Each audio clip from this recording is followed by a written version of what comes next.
Thank you, esteemed panel, for a great discussion. Moving on to our special plenary, how can smart contracts catalyze the highways ecosystem? On this expert panel of discussion, we have Mr. Debabrata Nayak, Chief Technology Officer, Digital India Corporation, with us. Sir, if you could.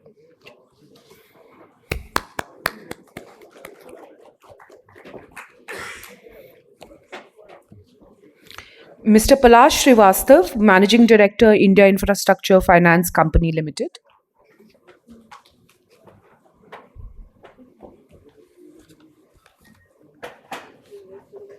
Mr. Palash Srivastav.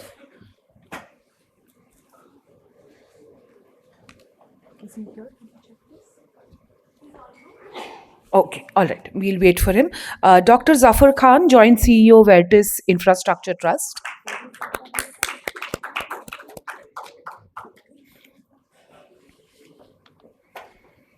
Our moderator, Mr. Vinayak Pai, Chair, CI National Committee on Roads and Highways, and CEO and MD Tata Projects.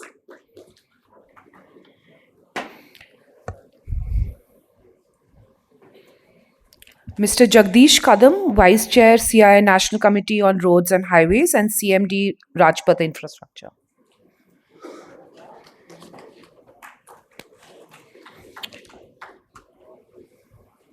And our guest of honor, Shri Umar Shankar, Honorable Secretary, Ministry of Road Transport and Highways, Government of India. Welcome, sir. Requesting Mr. Kadam to deliver the welcome remarks. Over to you, sir. Good morning, everyone present here.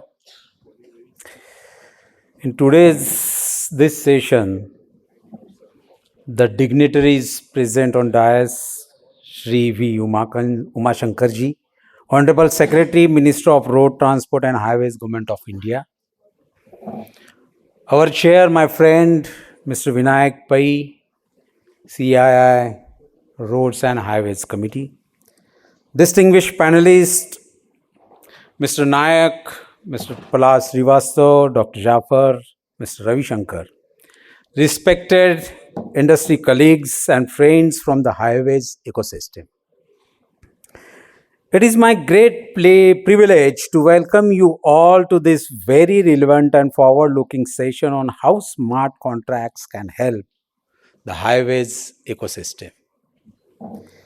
In my opinion, planning, building, and operating a highway today is far more complex than ever before. It involves a wide spectrum of stakeholders, from project planners, concessionaires, contractors, financiers, consultants, and government agencies, all united by one common purpose: to deliver road infrastructure that is efficient, safe, and reliable for every user of the road. However, as many of us know from experience, large-scale highway projects also face several challenges: delays, cost overruns, disputes, and coordination issues among different parties. In recent years, we have seen a welcome change: the steady move towards digitalization in project management by MORTH, NHI, NHIDCL, and state highway authorities. Tools such as e-tendering, online project dashboards, data management systems, and payment tracking mechanism have already brought greater transparency and efficiency into the field of roads. Yet, the journey is far from complete. The next logical step in this digital transformation is to adopt smart contracts. Contracts that are self-executing, transparent, and based on real-time data with terms directly embedded into the code. The promise of smart contracts lies in the fact that it can help us move from reactive project management to proactive performance management. So, in this session, we are going to explore on many issues, mainly the current level of digitization in highway ecosystem, the benefits that have already accrued, and the remaining gaps that can be bridged through technology, which we are discussing by today. How the ministry is incorporating digital tools and how far implementation has progressed. And importantly, how policymakers, technology providers, and financiers can come together to create a robust framework for smart contracts in India's highway sector. I look forward to hearing rich and diverse perspectives from our esteemed speakers available on the dais, representing government, finance, technology, and industry, on how we can make this transformation a reality. Let us use this platform to shape a roadmap where our highways are not only physical corridors of connectivity, but also digital highways of transparency, efficiency, and innovation. With this, I hand over to Mr. Vinayak Pai for steering this session. Thank you.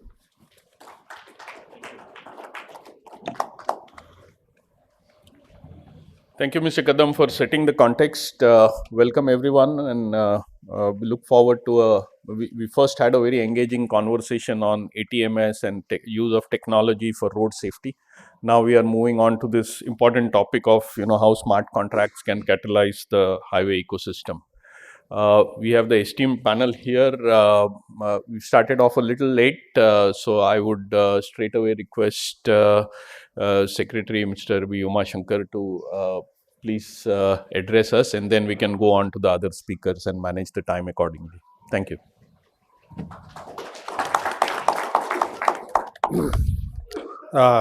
Thank you very much, Mr. Pai, and good morning, everyone. My fellow panelists, distinguished guests. Very happy to be here, and I see there is an underlying theme of smartness to all the sessions that have been organized today. So the goal and the aim seems to be smartness. So we are looking at contracts here, and especially highway contracts.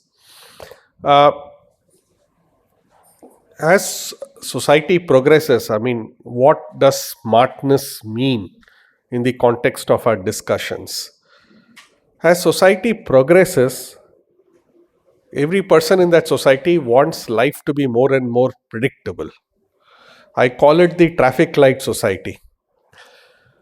In a rural area or in pre-developed societies, you don't find something called a traffic light.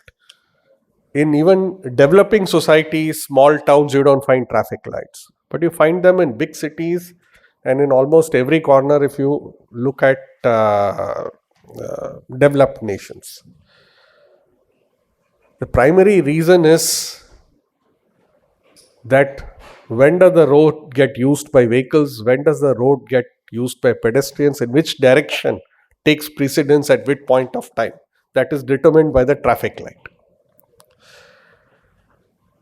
So predictability is a very key component as we go towards smartness. How predictable are our contracts? Are the assignment of responsibilities, functions very clearly demarcated? Is risk sharing built into the contract in an equitable way? Is the implementation of the contract transparent?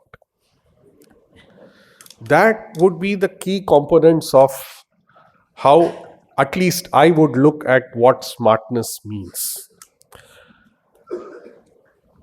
It should involve the use of technology, because today without technology you don't have things on your fingertips, because when we talk about predictability, you should need to have that information as to who does what at what point in time.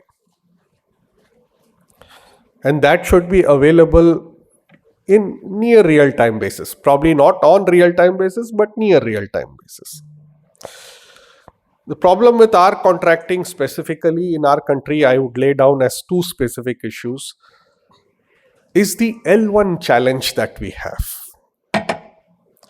The L1 challenge, if the project selection mechanism is not well designed, will not yield you the best result. It will yield you the cheapest result.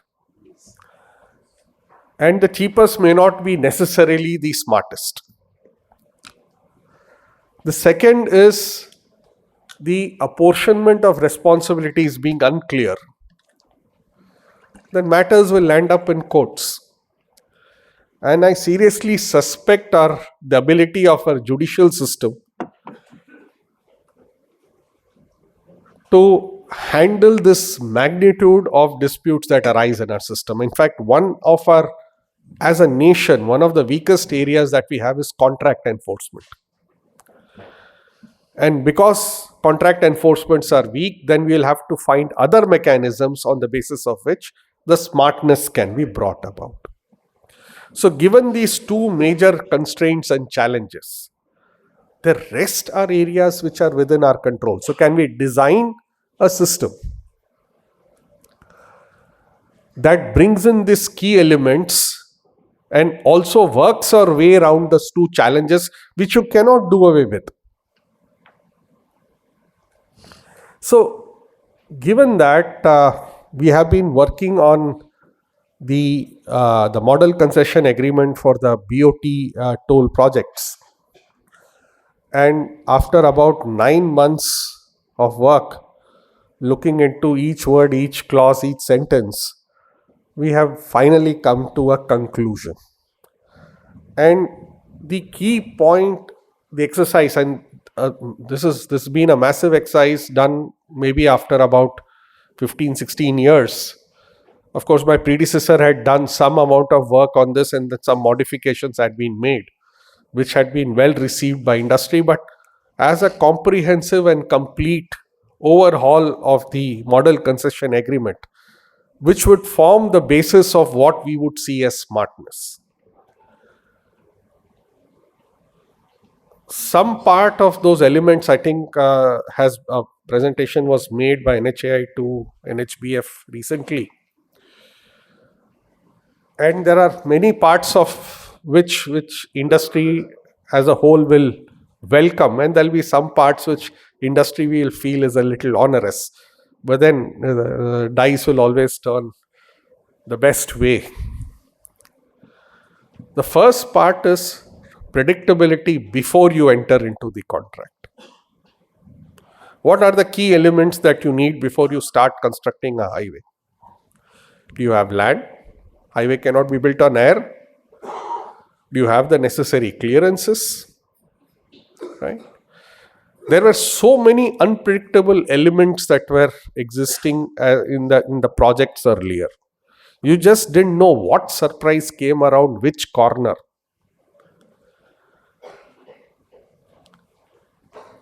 The idea behind the exercise is to limit these surprises. We cannot ever say that there will be no surprises. Our country is always full of surprises.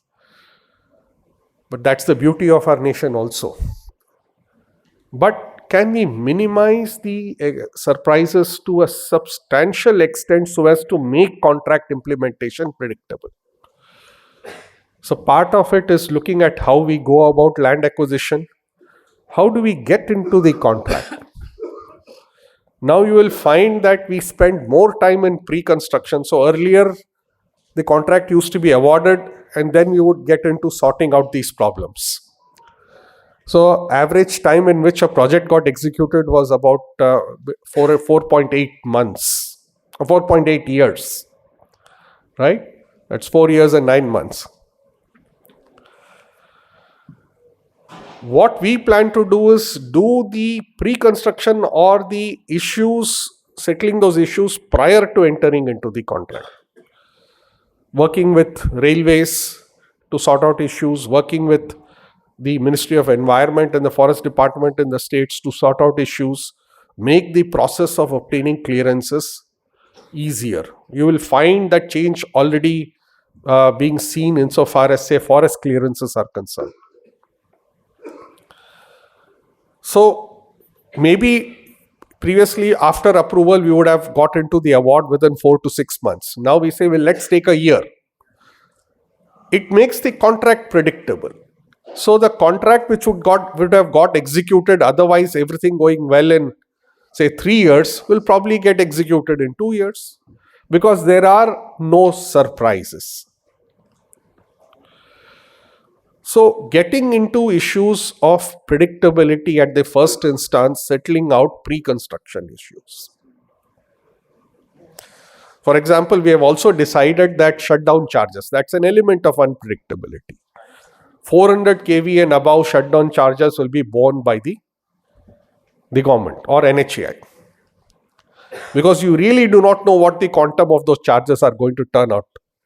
It will depend upon the time you get for the shutdown, the disturbance it causes to the electrical system, and the penalties that are likely to be levied on the regulatory side that will come into the picture.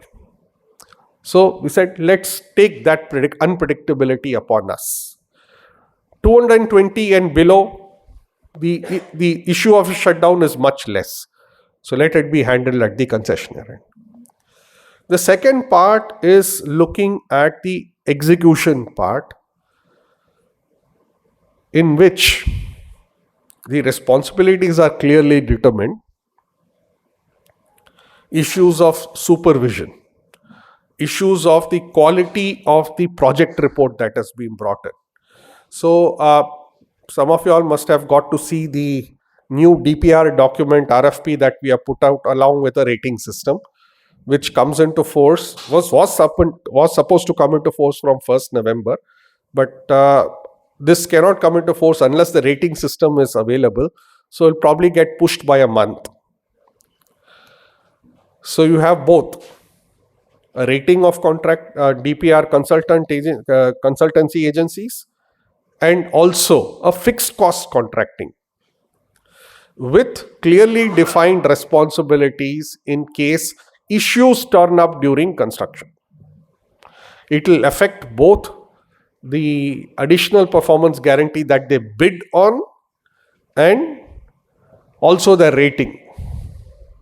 So if the construction agency faces issues which could have been better resolved at the time of project design or project conception, then the consultancy firm that prepared the project document will face the music. So you better do a good job. If you do a good job, then you get your additional performance guarantee back, and we assure a fixed price for that contract. So there is no L1 challenge insofar as those contracts are concerned.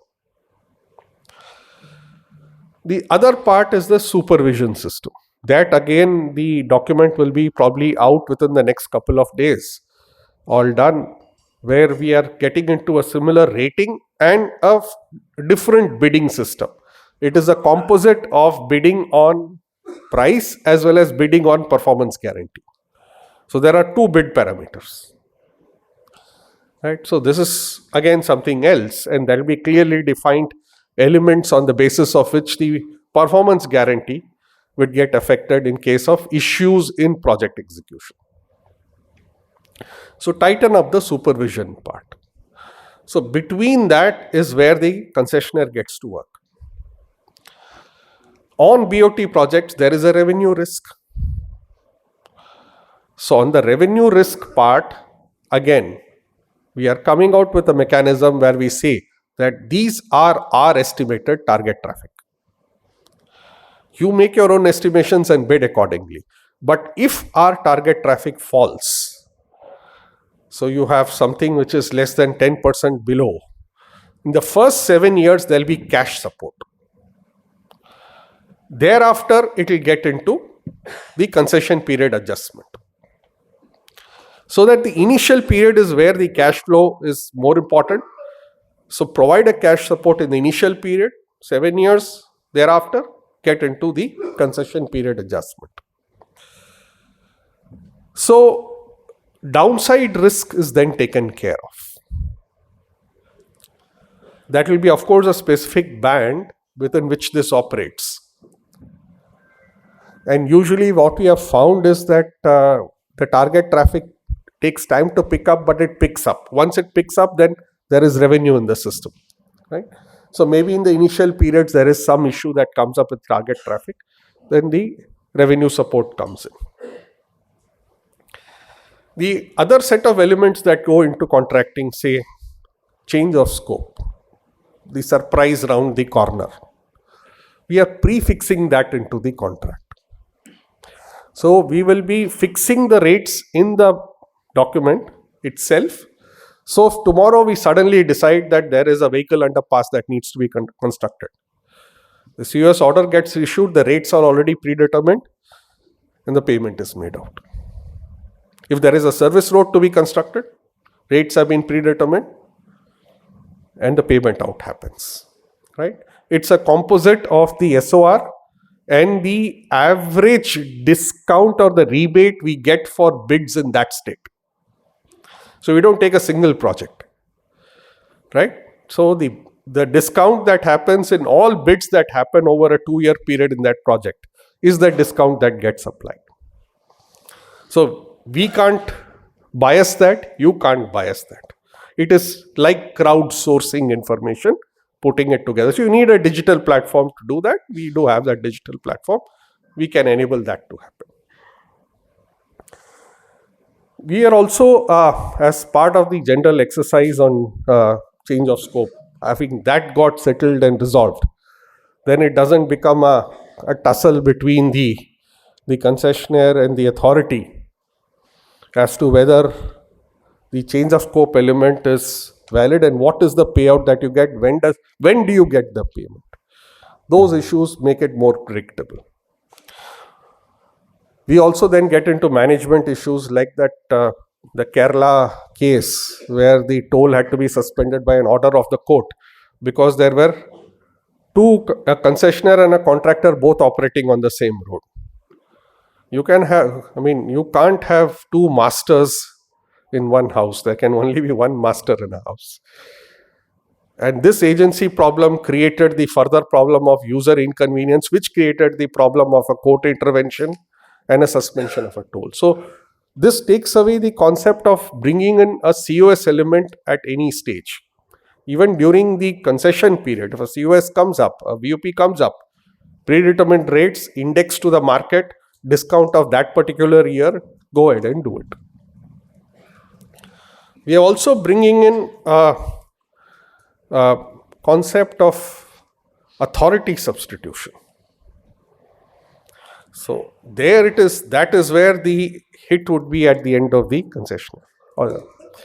So if there are elements of the contract that we feel things not happening in time, the contractor has got into cash flow issues, concessionaire has got into cash flow issues, right? The authority can invoke substitution on its own. The first right will be given to the bank. If the bank does the substitution, then the normal substitution mechanism happens. Otherwise, the authority can substitute, in which case the bank will get 100% of its money. So you have three kinds of substitution. One, a termination where there is a haircut, if it's a concessionaire default.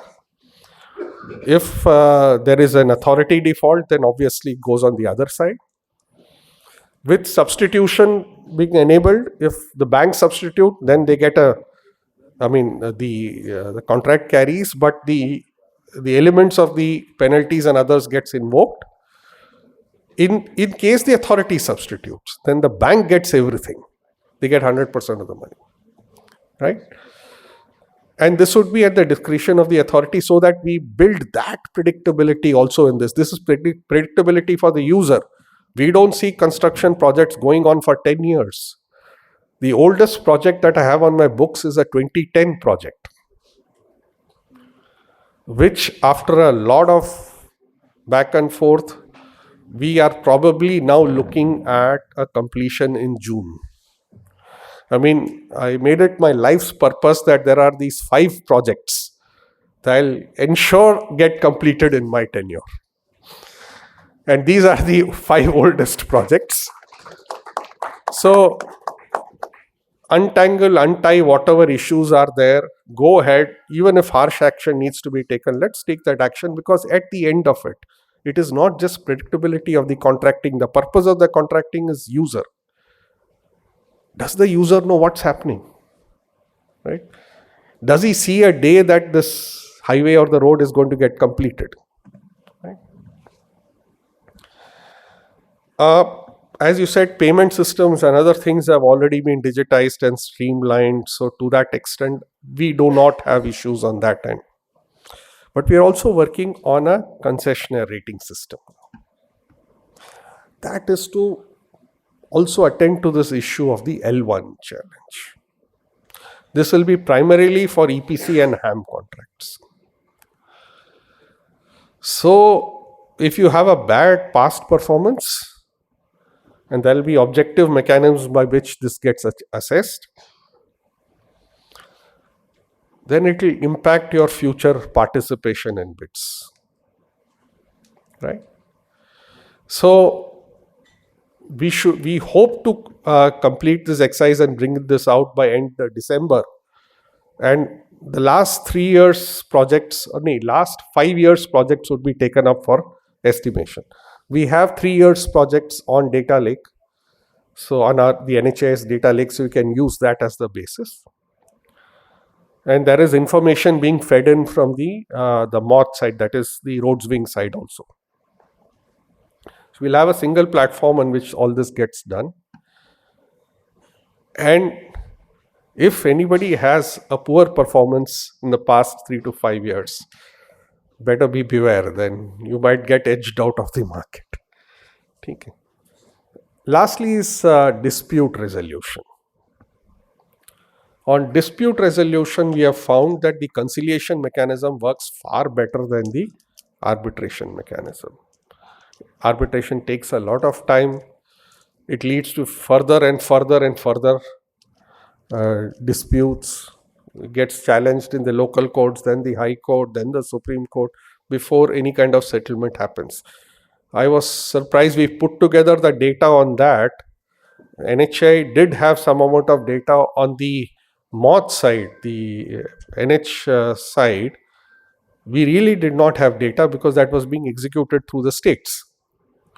We put together the data, we found that our oldest arbitration case dates back to 1995 and is still going on. Where is the purpose of that arbitration anymore? Right? And this was for a measly amount for maybe around 90 lakhs or something. Right? So the idea is that even that gets digitized and controlled through a process. An SOP has been issued, which must have been seen by some of you all. But to digitize the process and to control that process. But there are two further elements that are coming in here about smartness and technology. Every concessionaire will be expected to do a monthly drone video, open a YouTube channel, and put out the construction, that's the progress that has happened on their own channel, YouTube channel. All I need to do is sit and watch all the comments being written below. Instant feedback. Right? And direct monitoring. Right? You will exactly get to know what is happening out there. Of course, there'll be some amount of filtration to be done, but that filtration we can again get into a stage of digitization. It's now being made a part of the document. Right? It doesn't cost you anything, but it enables that element of smartness to be brought about that leads to better implementation of contracts or a smarter implementation of contracts. And now if you go on YouTube, you have a number of these freelancers who are actually doing that thing. Right?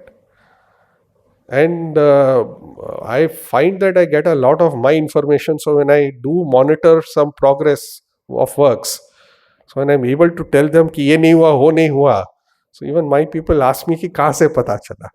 I said, I just go to YouTube, watch the video, I know what's happened. Okay. where are the problems arising, what are the problems that you have. Okay. So you get a good sense of what is happening on the ground, right? So it's something that you cannot see, and somebody else has seen it for you through a camera, and you've seen it. It's as good as seeing it yourself. So this would be that element of transparency and public exposure that comes about insofar as implementation is concerned. So if there is some quality issue also, it will get highlighted immediately. People will immediately come up and throw up and say, "Ki ye kya ban raha hai?" So stitching together these elements, the new document that is coming in will have all these elements. And now we have started working on the HAM document, which should get concluded in about a month's time. Then we'll be working on the EPC document. With that, then we close the triad of what we do. We are also working on one more element called the BOT toll and annuity. That's at conception stage, where the broad ideas have come in. Now the detailing needs to be done. I hope that is another avenue of smart investment that people do have as they get in. With the advent of FASTag, now measuring revenues has become a lot easier. And with some amount of modifications that have happened on the FASTag system, we are trying to remove the sting out of that tolling issue also. Multi-lane free flow, which is now been introduced, will become a mandatory exercise in tolling projects. The rollout of the first MLFF would happen in January. Contracts have been awarded, and we plan to do at least 25 toll plazas by March, and then expand it out over the next 2 years to cover all the toll plazas. Right? So these are elements that are being brought in, put into place. The idea at the end of it is, given whatever constraints that we have, which we cannot surmount, can we build a smart contract around it that minimizes disputes? That everybody knows what needs to be done, what is the kind of quality that you need to arrive at, and at the end of it is, does it serve the country? Because highways are constructed once. This is our time. Our time will be there for another maximum 15 years. By this time, you would have constructed your highways. After that, it's going to be largely maintenance. Right? If we fail now, then we have a problem forever. With this and all the changes, modifications that are being brought about, I hope as the highway sector, we are able to demonstrate a better level of concern and quality. By the way, we also intend to carry this to the states. Our thought process is that if there is any experiment that has been done and that experiment is worked out well, so maybe the states can learn from it. So organize ideas exchange with the states so that some of the thoughts can be picked up. Some of the states have already started moving ahead on this exercise. So maybe some kind of a knowledge exchange, and we work as a nation in a better way. Thank you very much.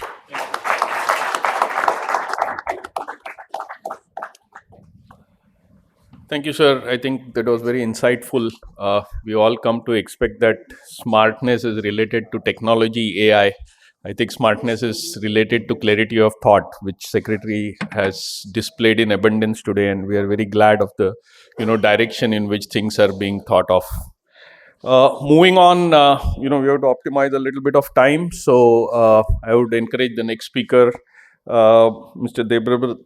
Devabrata Naik, Chief Technology Officer, Digital India Corporation, to come up and provide us your views on this topic, sir.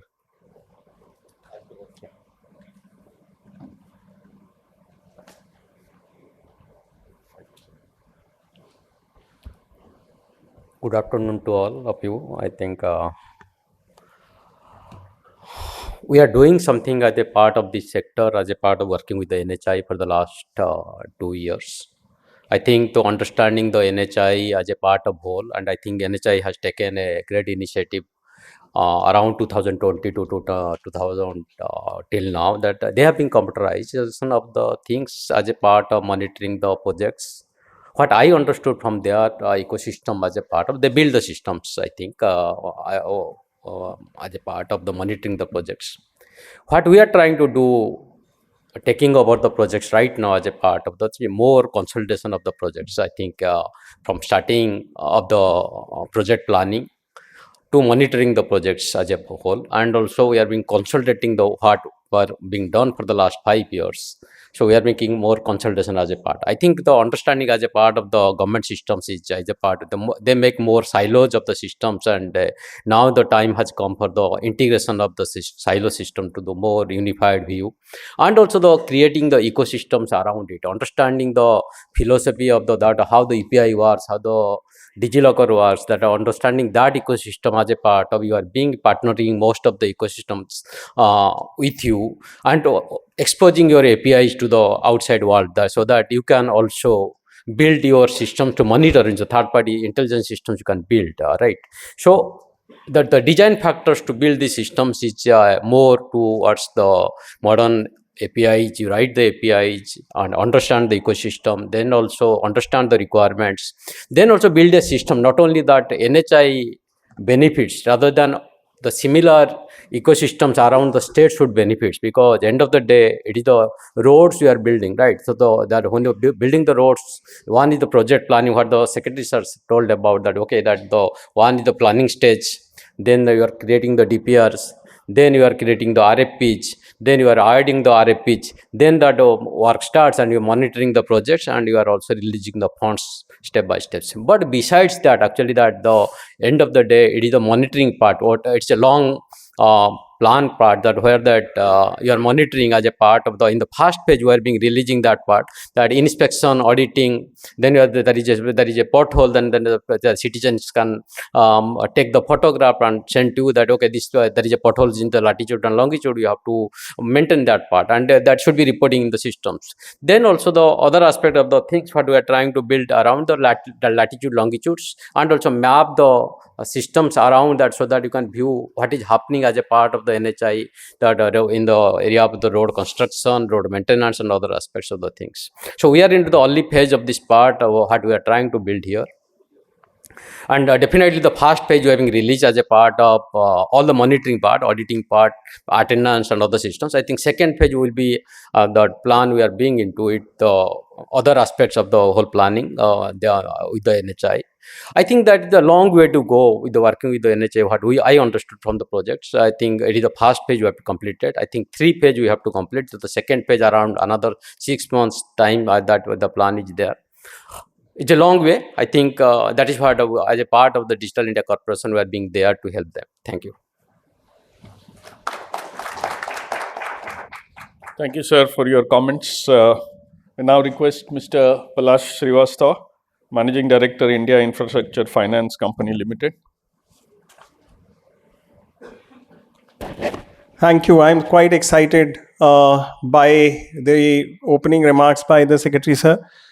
I am immediately, I was very excited to come here because smart contracts can lead to smart finance. And the potential is such that instead of, it can also have the potential to bring down the cost of financing roads if we have smart contracts.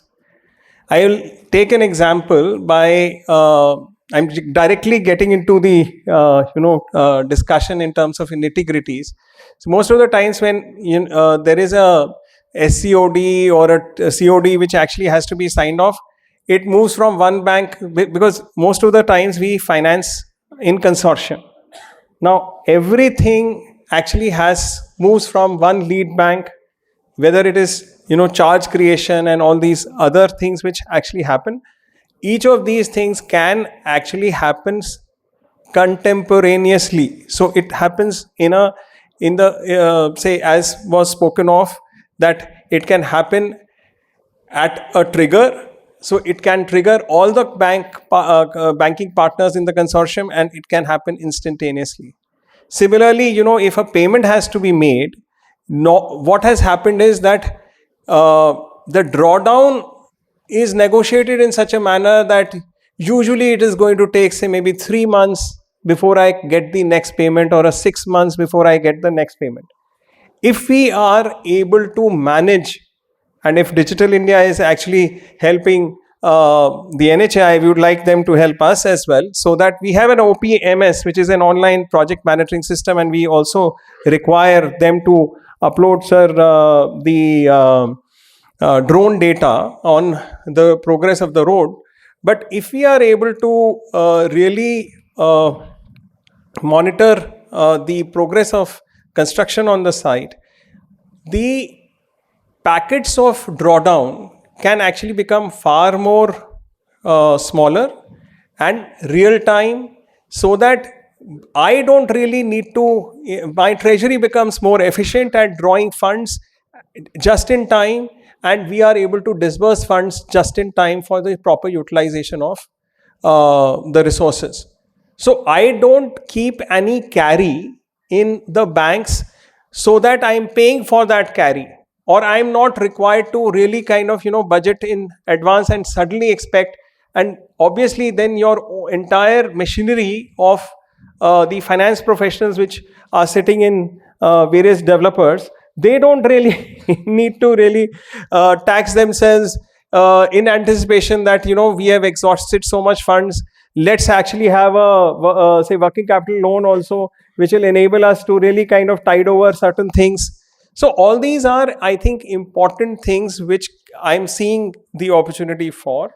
And I also feel that it is the right time for us to really also help in, as was spoken of, in terms of additional scope of work. So even with us on the say consortium, if there is an additional scope, we could actually also sign it off as a consortium together, and it can happen on a real time basis. It is something which is really very, very interesting. And of course I am happy that there is say authority authority substitution also, which has actually been factored in, and 100% protection for the finances is an important dimension, where we actually, as a PSU financier, had some occasions, but now we have say, I think, an important assurance on that account.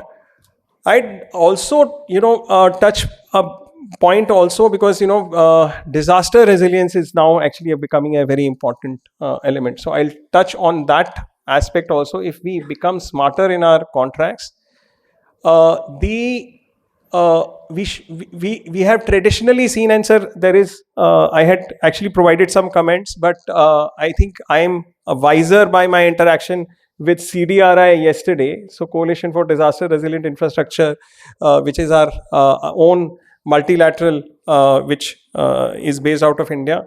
So if we actually in our contracts, rather than looking at force majeure as a single blurb, and providing for everything that the concessioning authority is going to be responsible largely for the force majeure compensation, there is now a possibility of disaggregating it. So if there is a flood which has led to which has been on account of cross drainage works not being maintained properly, so there is an allocation which is actually now possible. There is a some kind of subsidence which has happened in the embankment because there was additional irrigation. So all that monitoring is now possible, and CDRI is putting in place a framework for actually bringing in some nuanced say provisions for these conditions or these events. So I think that is also going to be interesting to watch, as to how we are able to factor in a certain amount of insurance cover, and concessioning authority is able to get certain provisions covered, rather than it just being something which needs to be compensated, and it is a black box that every arbitrator or even the administrator would like to really kind of be away from. We've seen all these hartals which was happening in Rajasthan during the Andolan which happened, and all our road networks in North India were choked. So I think all these are some things which we sat yesterday and we figured out that there is a possibility of making them smarter. The third thing which I am actually looking at very importantly is that if there is innovations, sir had mentioned that at the state level, if there are innovations, so there are geographies, and it is important. All these YouTube channels also enable us that if there are micro cracks and they can be filled with a tap coat or a seal coat, which is not really provided for in the entire concession agreement in any of the schedules, but because it is making let's say preventive maintenance happen, and it becomes the road becomes say asset management is much smarter, then we can actually provide for that as a part of our financing framework as well. Final point that I would like to really make is I was also basically impressed by the fact that possibly we can not only look at the pavement but also the users. I think we have the distinction, or basically the bad name, for being one of the highest fatality in road accidents year on year, and we've not really been able to tackle that.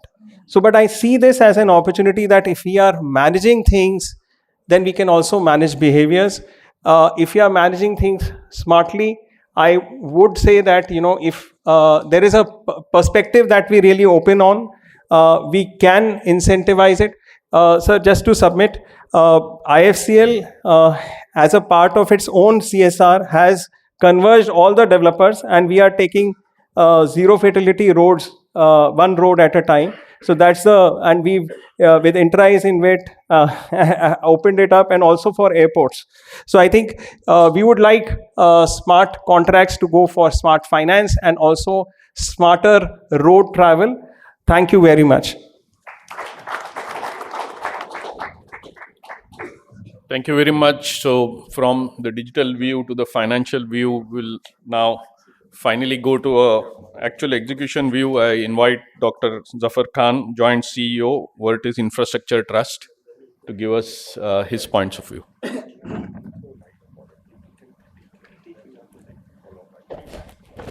I think most of the things is already covered, and we are working closely with the ministry on the BOT revision and now on the HAM revision.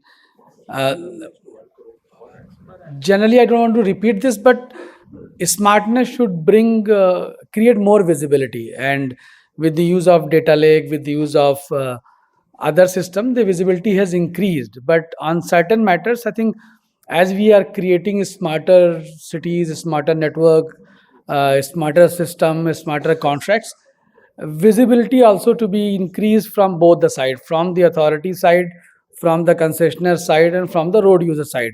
Everybody should know what's happening on the ground because these are the public assets.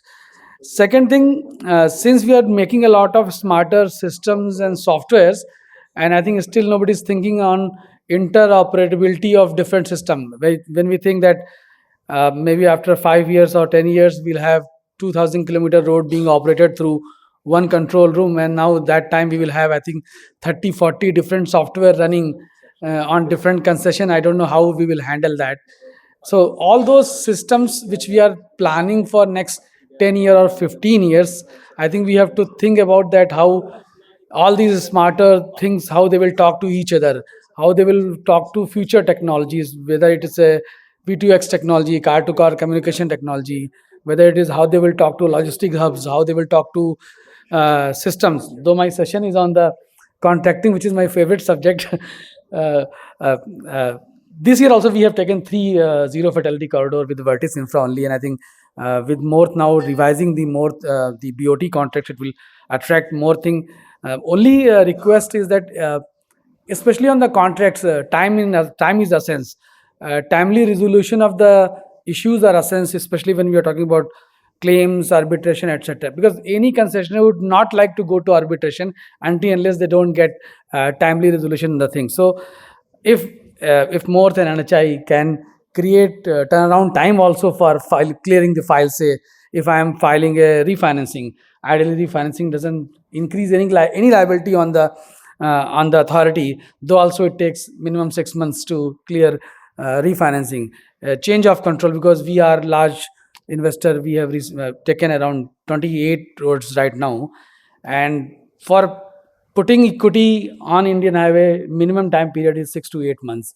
And while other sectors you can go and do in much faster manner. So if we reduce the timeline on the transaction on M&A deals on the roads, it can attract more and more finances. And of course, now a lot of compatibility has been built from both the side, and trust has been built. And because of FASTag and other systems, the more and more attractiveness of the sector is glowing. And I think we'll have more and more investment coming. So thank you so much, sir. Thank you. Thank you. With that, we come to the end of this session. I think we have really navigated a lot of thoughts in this last hour or so. We heard from the secretary, and I think the standout thing which he brought up, in addition to a lot of solutions, was the fact that the time is running out. We have 10 to 15 years in which we have to get it right and build it right so it can be maintained right. And at the same time, he has admitted that some of the cases from 30 years ago are still going on. So this has to move very rapidly, and if that has to be done, I think the policymakers, the industry, the digital part, all of that has to come together. And the panel today was a good mix of thoughts from all these sections, and I'm sure that with these discussions and later on what we have in the second session, we will be able to come out. But it was really heartening to see that the predictability is being focused on and getting everything aligned, right from the DPR stage to the pre-contracting to actual execution. A lot of changes which are upcoming are very heartening to see, and will hopefully get this industry rolling much faster. So thank you, panelists, for your time today. And we look forward to the next session. There'll be a slight break before the minister arrives, but I think we'll start the next session soon. Thank you very much.